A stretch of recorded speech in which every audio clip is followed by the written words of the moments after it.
You are tuning into Conversations with Courtney. I am with my sister, my good friend, Bianca Rochelle. Hello. Hi, Courtney. You know what? Anything I got going on, you be like, come. If it's strawberries, you be like, let's talk about that. Or you feel like life is going well, you be like, that's a testimony. Let's talk about that. And you're like, oh, you got a group? Let's talk about that. You be wanting to talk. Because people be forgetting, like in 2018, I was doing things like this before podcasting was a thing. I'm for real. I was doing podcasting. I got the clips to prove it. I was doing podcasting before it was even a thing. And I know God has been saying to me, Courtney, you got to be consistent. If I was consistent starting in 2018 and keeping it going, I'm sure I probably would have had more numbers because of just building that family and that rapport with people. But I stopped. I moved to Iowa. I was sitting in Iowa by myself, and then I came back, and then I did it a little bit during the pandemic. I did it a little bit during the pandemic, stopped, and now I'm here again. But each time I've done it, you have supported me and came on the show to talk about whatever I wanted to talk about. Like, let's talk about strawberries. Let's talk about grief. Let's talk about all the things. Yeah, and I think social media, it becomes too much because somebody has said to me in my inbox, like, you were blogging before blogging was a thing. And I'm like, dang, I was. I just always loved the camera since I was like 16. And I just put the stuff on Facebook and Instagram because that was cool. And I feel like the numbers, I didn't even realize that the numbers was going up because I wasn't paying attention to it. I was just living my life. And this was like 2019. The numbers went like crazy. But also for me, I felt like social media was becoming too much. Like we're just living. We're just doing us. And people in the comments was getting critical. And I'm like, I don't even do this for this. So I slowed down tremendously. Like they were getting critical with you? It just was different things. Like I would post that I was cooking on my story. Right. Do better on your asparagus is what this man said to me. And I'm like, wait. I'm not a food blogger. Child, I said, and I had to work on my asparagus. But you don't have to eat this asparagus. I slowed down on social media, and now that I'm back, for sure, had I still just kept that momentum going that was going on in 2018, my numbers would be stupid. But sorry, the numbers would be going crazy. But God also, I feel like He don't want us paying attention to that stuff. That's so true. Yeah. God, thank you. Let's have a real moment right now. He doesn't. God, I just want to say thank you because when I tell you, I be posting. Them numbers just don't matter. I'll be like, where the numbers at, Lord? Because I know it's good content. But like God told David, do not take a census. I apply that to this. Don't look at the views. Don't look at the numbers because whoever needs to see it will see it. Whoever needs to like it will like it. I just want people to subscribe so that they can see the content. So I'm doing my work. I just know that God will do His. He will. And when we look at the numbers, it can discourage you. Yes. It'll make you say, I don't want to do this. Because people are not responding to it the way I want them to. And God just testing you. To see if your heart is in it. What are you really doing this for? Because if you're bothered by these numbers, you're not doing it for the right purpose. Vanity. And also understanding that with social media, the stuff that we're putting out, it is not what's going to just scream to get the attention that social media wants at first. And I think when you're talking positive, it takes a whole different level to go viral. That's true. Because you're positive, you're clothed. I mean, it's a lot to the situation. We're not trying to do anything just to get the numbers. The numbers don't matter. I feel like when Instagram made the hide the like button, that made it a safer place. Yeah. I believe that helped a lot of people's stress levels. I loved it because I'm like, I was never even posting for likes. Right. So let's hide that because y'all all caught up in that, making me caught up in that when I really never cared. Yeah. So I'll be like, hide likes. And that just helps. It helps. Mm-hmm. Even though, and then people can see the views. I got some on my page is 500 views. One post may say 23 views, but I can't care because sometimes it takes you to literally pass away in this world for a person to know your song, for a person to know your name. So it's just not, maybe what we're putting out, and this is how I deal with it, it's not even for right now. Yeah. Or today. But for a later day. It could be for later, and it's going to be there. Yeah. That's our timeline. I love it. And I think you get to an age, such as us, where you're like, I don't care. Like if you don't like it, that's okay. And I'm in my purpose. Yeah. And I'm happy. All this stuff that we have built up inside of us, I feel like we got to get it out. Yes. So this was how I got it out. I feel better. And I'm going to just go on about my day. Ma'am. I've gotten better at it. It took work. Yeah. It does. Like a lot of things take work. Yep. Just like anything, you got to put in, you have to work on it. Some people don't put in that elbow grease. And social media, we came up in that time. Like we started this with MySpace. So I'm like, we really grew up in this. And but I'm glad it wasn't as bad. It wasn't really, Lord, it's so bad. MySpace was a treat. MySpace now was cute. It feels like Instagram can be an addiction. It sounds it's very like, critical. It's like, oh my goodness. And I'm trying to just get the skill with it because there was times I wanted to just get off there completely. I know you can relate. Like, oh yeah, just forget this. I was like, Lord, I want to fast from Instagram, and then I'm like, this ain't even life. Be on Instagram. Yeah, gotta be on that Instagram because if I'm not, how they gonna see me? Yeah, how they gonna hear about you? Trying to remain consistent. I'm like, God, you said they supposed to know your name. I'm supposed to, okay, let me. Yeah. I had got off Facebook for about 2 years and I came back. Was it different when you came back? It was very different when I came back. I made it different. I made sure it was different. And still just got it. You know, they are just funny on there. So I try to just do my work and get off. But it's, because you'll be scrolling all day with that drama. I told my mom, I feel like every time I get on Facebook, it's happy birthday, congratulations. Yes. Oh, I'm so sorry to hear that. And it can be, not that that's a bad thing. It can be a little exhausting constantly. Like you laying down scrolling and I can't keep up. But I choose not to keep up. I'll be like, you know what, if I missed a birthday post, I'm sorry. I wasn't on Instagram that day. I don't really know what you want from me. Yeah. Like, and I just stand in it. And I notice some people that take it personal. And I just be like, I just don't care about that app. Yeah, I don't care about this app, you guys. I'm not here for that.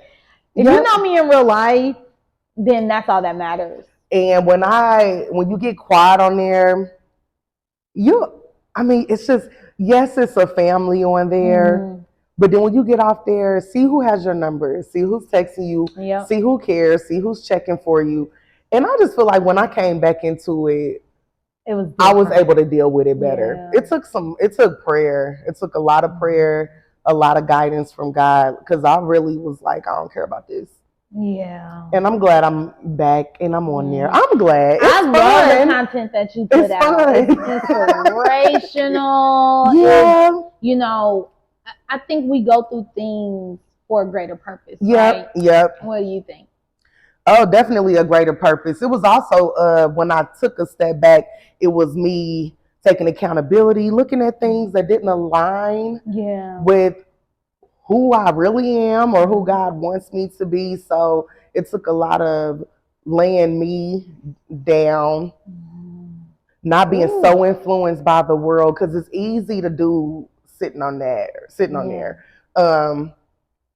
It made me look at a lot of things that I probably was doing just because of that app. Like, it was really like, woo. When I tell you, I'm going to be honest and transparent. It's like, I can't wear that shirt because I wore it last time. That was, and mind you, this might have been a month ago since I wore this shirt. I Yeah. can't wear that because Yeah. they're going to take pictures. I was and if on they there take too pictures, much. they're going to want to post it on Instagram. I'm Yep. like, I want to wear my clothes. Yep, I was on there too Like, much. it'd be cute. And then it was just like, let me slow down on posting my clothes with Yeah. y'all. Like, because they really count on your clothes. Yes. They They're are. like, oh, she's got that same shirt on. And I'm like, let me just take a scale back. I have to slow down. I'm like, okay, if I'm in like, I got content from 2 weeks ago, but we would feel so eager to put it out today, put it out today, put it out today. Now I'm like, my life is here. Content is here. It just is what it is. We're not in real time anymore. If it happened 2 weeks ago, it just is what it is. Right. But it added, I got patience with it. It will give you anxiety. Yeah, no, for real. If you let it. If you let it. And I see so many great influencers. And you know they got, it's and driving them crazy. Keep up with everybody. Like, trying to keep up with everybody is driving them crazy. And then they'll post this one girl, she posted like, I'm trying to show up every day. Like, this really be in people's heads when they wake up in the morning. Instagram and my brother, he made me laugh. He was like, you know it's fake because who filming you when you get out of bed in the morning? They wake up. And I wake up in the morning. And they are putting all this pressure on themselves, stressing themselves, clean out, running rapid. I will not stress over, They can't even enjoy the gym. Yeah. And I like my private mental health workouts, but I got a tripod with me every workout. No. If I go to the gym and I post a picture, it's going to be rare because I just don't go to the gym to be like. And I used to, when I was first coming up out, I was just like posting, I was in the gym heavy. But then I'm like, what made you stop? Because I don't see a couple of different things. Did people come up to you and be like, you want me to take your picture? I think what made me stop for one, whenever you're posting in spandex, I was just posting, I'm at the gym, I'm having a good day, I'm stress-free, guys, good. But it was getting different attention that I didn't want. Yeah. So now but I really wasn't paying attention. I'm just living life. Yeah. And I'm like, oh my God, I didn't know that it was coming off like that, but it was. But then also, as I keep growing, it's just, I've gotten more careful with like, let me not post that like that. Let me, okay. Because but it's not fun. that my Instagram is salacious and it's like, exactly, oh my it's gosh, not clutching pearls. Yep. However, there are some things, and I think when my aunt, she said this past Tuesday, she said, when you are growing in the Holy Spirit, there are certain things that you don't want to say, do, be around, because you're growing in Him, and nobody has to tell you. He tells you. He will tell you. I don't want you wearing that, because there's certain things that I've had in my closet where I'm like, I'm getting rid of that. I don't even wear that anymore. Or even just posting, there's certain things that I had on my page that I hid because I'm like, is that a good representation of you right now as a single woman? Yeah. You get what I'm saying? Yeah. And again, it wasn't like, oh my gosh, she's butt naked. No. Yeah. Because I would never do that. And that's me. Yeah. Yeah. It was never that. It was just more so like, I ain't got a little extra cleavage showing today. Yeah, no. Lift that up, baby girl. Yeah, I had a lot going on. I had a whole lot going on. It was also, I think just unaware. Like we said, we're growing up. So it took a lot of... The veil had to be lifted. It took a lot of body awareness. We don't even know we showing it off. Right. And it's like, whoa. So now I'm just like, okay, it's this one dress. I'll never forget the dress. I'm like, now if I was to wear that, why do I have to share that with my social media page? Yeah. I should just go do what I'm doing out in Miami in my dress. A lot of times we've had to do a shedding process, whether it's us, whether it's friend groups, whether it's what we thought life should have been, what we're used to, and sometimes we just have to say, I got to let that go so that I can go into the new me. Yeah, that's real. I've went through that a lot. I mean, shit, I'm still going through it. Mm-hmm. I feel like we're forever shedding a good every 5 years. I mean, Yeah. I try to get content in like where it's all at, but Mm-hmm. you gotta be able to always let go and grow because we're just Yeah. aging. Time is going. True. And yeah, that way you don't hold it. I mean, you always have to be accepting of the next decade, Yeah. especially as women. We stay changing in a lot of ways. Say that again. As women, we stay changing in a lot of ways. I feel like we are awakened every decade. Like, okay, 30. Yeah. Oh, okay. Girl, probably every 5 years.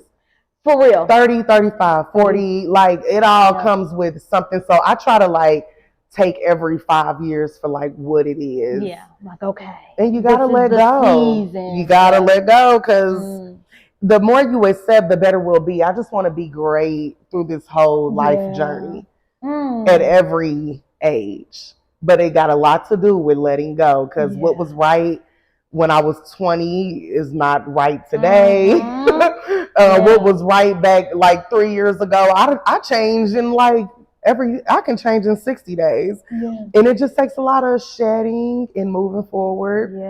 Letting go of it all, good and bad, because it's all gone. Tell me about your new group. Yes. It's a women's support group for children who have deceased fathers. Yes. Tell me how you got to that, because that's a new you. That's a new my God. Definitely when I got I'm probably say like the light bulb from God. I mean, that was almost 8-9 years ago. I was still very fresh into my own grief journey. And so it has taken, I'm like, oh wow, like this took almost 10 years to come out for me to figure out what that was supposed to look like.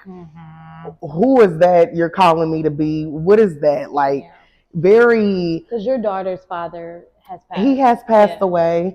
But it was a lot of who am I to be the person that leads though. Like leads. I'm one of them. The trail. Yeah. And what you giving it to me for? Like it was a lot of like, God, what are we doing with this? But outside of my grief, I have a lot of education in studying people and working with people. So you have a master's in social work. A bachelor's degree in social work, master's in social work, University of Indianapolis, both times. And I'm still very affiliated with the university, and I'm doing more of that. So God had already been preparing me for what I'm doing now. So I went and got certified in grief and loss to learn more about it and to put the certificate on my resume with my degrees.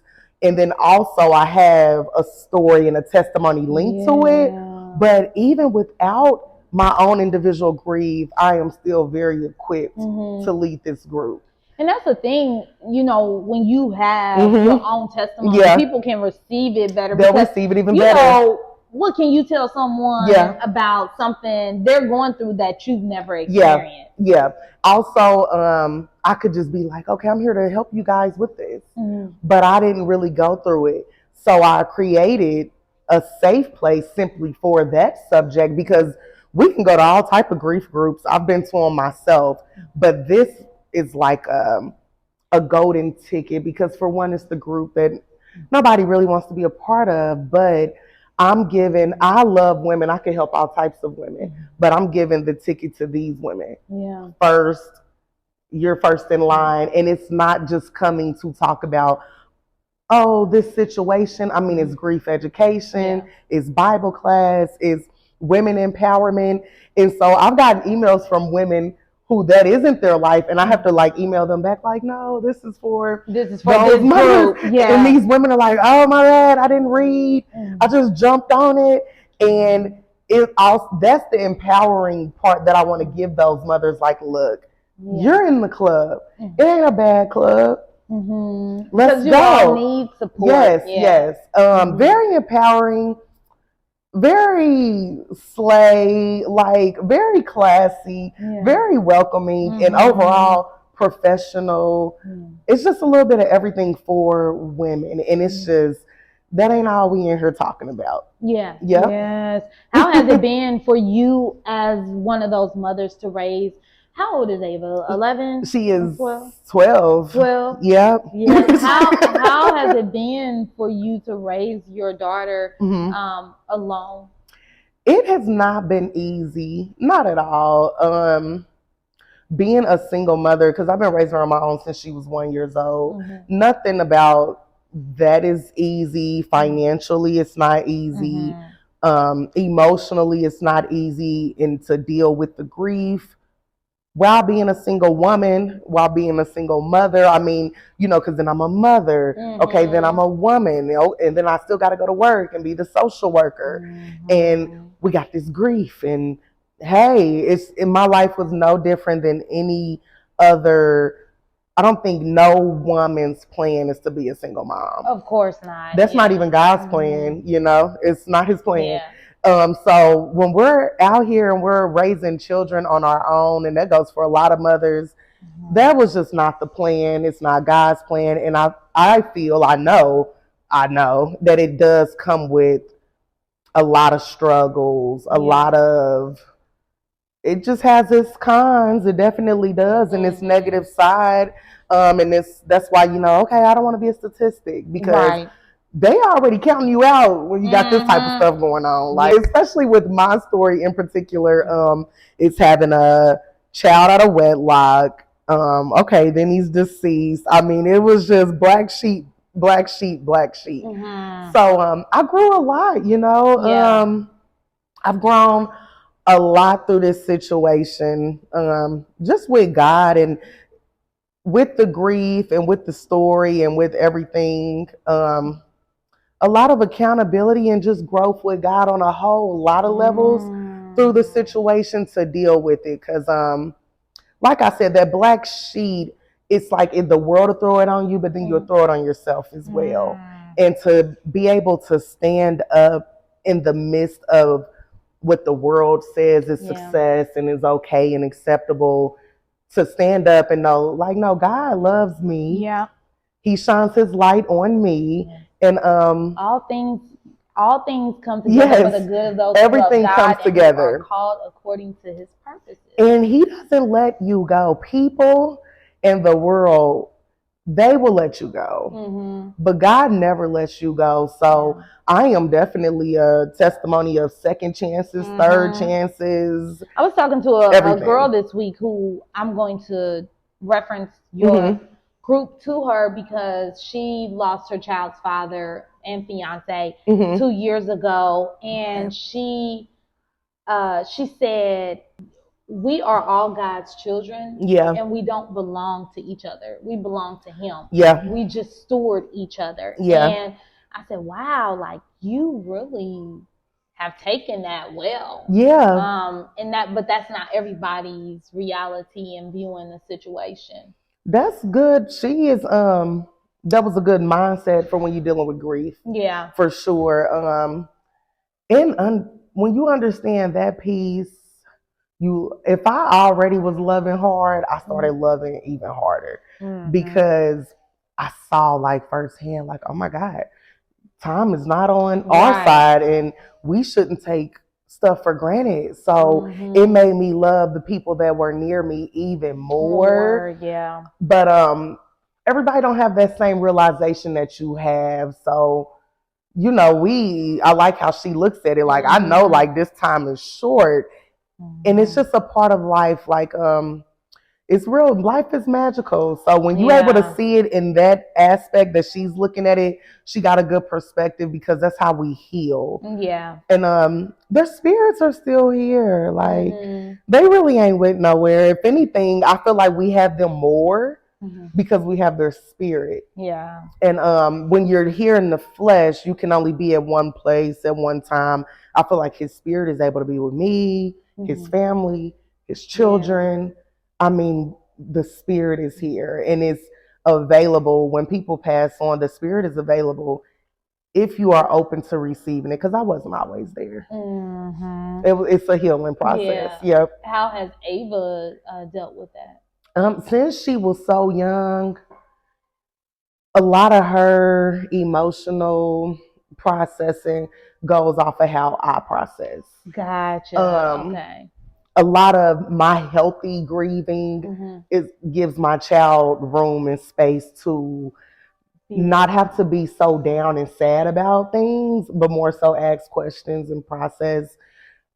And that's what I teach the mothers and give them that, because we're women. Yeah. We already weak. Now we grieving. Lord, the baby daddies is gone. I mean, it's just all bad. And I'm here to say, make sure we're healthy, empowering them once a month, because when we all walk out of this group, we got to go back to being mothers. And the children are innocent. So my big piece has always been that they deserve mothers who aren't in the room crying, down and out and depressed. They deserve a happy mom. So how do we be happy while dealing with this grief? Yeah. So Ava, all right. Yeah, well, that's good, because. But from all of my work, and it's a lot of work, a lot of work. But because of my work, and when I think work is I'm doing so much and I'm just stressed out and I'm tired, she'll bring home straight A's. And so then I know, it may seem like a lot, Bianca, but I'm aware, because I'm a social worker. Straight A's don't just come from the school. Stuff like that starts at home. It starts at home. In the home environment. And so it just makes me pat myself on the back, you know what? Because I know what it could be. It could be all bad. To work on me, Lord.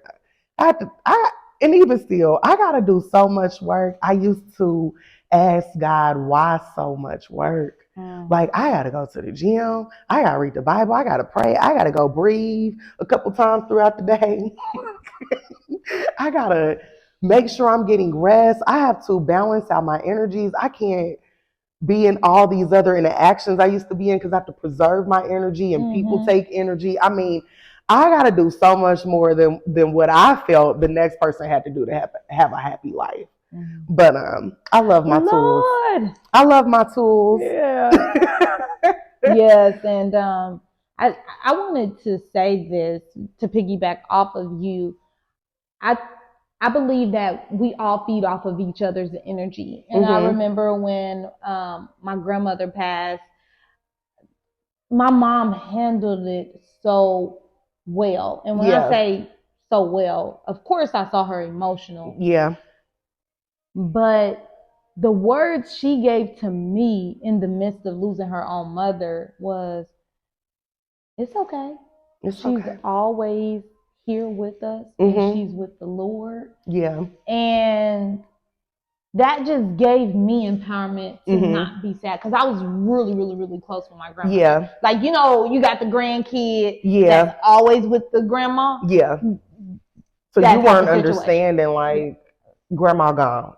No, I understood. Understood it, yes. That's what hurt the most. Yeah. I feel it was difficult for me, probably more than my cousins and my little brothers, because I was the second grandchild. They were all younger, but I feel like I was with my grandmother a lot. Yeah. Not saying they weren't over the house, but I was with her all the time, just hanging out. Sometimes you just take more. I feel like ever since I've known you, you've been ambitious, curious. So you probably was just the one that just, Grandma, what you got? What you teaching? What we learning today? Going over her house, never a dull moment. Always being around her, and just she would have a Polaroid. She's the reason probably why I like taking pictures, because she would be like, take a picture. I love pictures. They speak 1,000 words. Okay, and so your mom really helped you process that. I feel watching her be okay. Made me feel okay. And I'm glad your mom. See, some people have grief awareness. They don't even know that's what it's called. But somewhere in her life, she was good at processing grief. Yes. And the thing is, we talked about this Mhm. last week. I asked her, I said, did having children make it easier for you to grieve your mother? And she was like, no. I think it was just knowing that she said, I know the Lord. So Mhm. that made it easier for her to just keep going. Yeah. You'll have your sad moments. I think what helps me when I think about, because I mean, first of all, it's a lot of acceptance. Still working on it. I mean, it's a healing journey of like, it can be very triggering for me because I have a growing daughter, and it's so She'll many. probably ask questions Yeah, out of the blue. Her questions can wear me out, and then I'll disperse it in pieces. I'll go, it's enough for today. We're gonna go out to eat next week. We'll talk about that when we go out to eat. This stuff is so heavy, these subjects. Yeah. I would tell her, like, the least we can be doing is sitting somewhere cute. So after I have been heavy, I can flip my hair and go, this place is the bomb. I like aesthetics. Yes. But we're gonna go. We're gonna go to Sweet Greens after this because we need to. Because I don't want to send you out. It'd be a lot. And her growing, her little moments, like it'd be a lot. Like what if her father was here? What would he be thinking? Or remembering our love story that can have a lot of different waves. But the way that I go on the positive side, like you said, your grandma, she was okay. My positive is this world it stresses us out. The world is all over the place. The politics, the bills, the housing, the food. And I just be like, they are in heaven. Yes. Girl, where we trying to get to? They are just very set free. The ones that have, and then knowing and taking the moment to process that we will have to go as well. So it's like we all just traveling through. Nobody knows the day, the time. And when I get sad, I do be like, but y'all in the good place. Right. I'll be like, shout out to you. Now let me go budget. Now let me go budget and go to the grocery store because they just, they talk about that in church and those gospel songs like bills are no more, troubles are no more. I'm going up yonder to a better place. You got a mansion. In a mansion. Gotta pay mortgage. I don't have to pay for it. Right now I gotta go apply for it. But when I get there, my mansion gonna be ready. And I'm okay with that. We all have to. We don't know how it's gonna go. And if we are at peace, because if something was to happen, the way that I would know my daughter would have to process that, I would need to be ready to go in peace. And your grandma was okay. She said she was okay. And your mama, she had definitely told your mama, like, I'm okay, because your mama was like, she's okay. And that's how we want our people to be. Like, and grief is such a subject. I don't know why the world, they say that the world's been running from it, but maybe we don't know. We just weren't the people that had to deal with grief. Right. It's really been a world out here, support groups. People just choose to go to what they want to go to, but it's a part of our lives. And like when I got certified in grief and loss is a part of our lives. Loss is a thing, grief is a thing.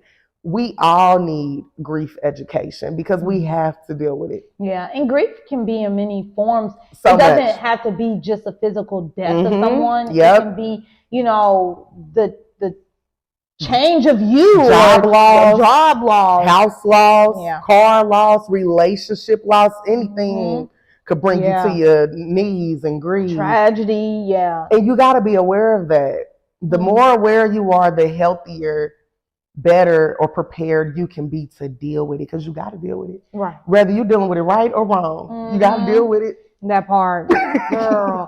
How? I don't know. Would you say that you're excited for your support group? I am. Okay. It's like, I know it's grief. Very excited. Yeah. We're getting ready for the February group, which is February 8th. And I do it once a month. So this is my service. This is my duty for the rest of my life. I will give myself in this space once a month. And I had to talk to God about that and Mhm. not worry about the numbers.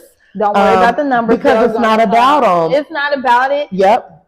However, I believe God will Yeah. bless you with the numbers He at will. the right time. Yeah.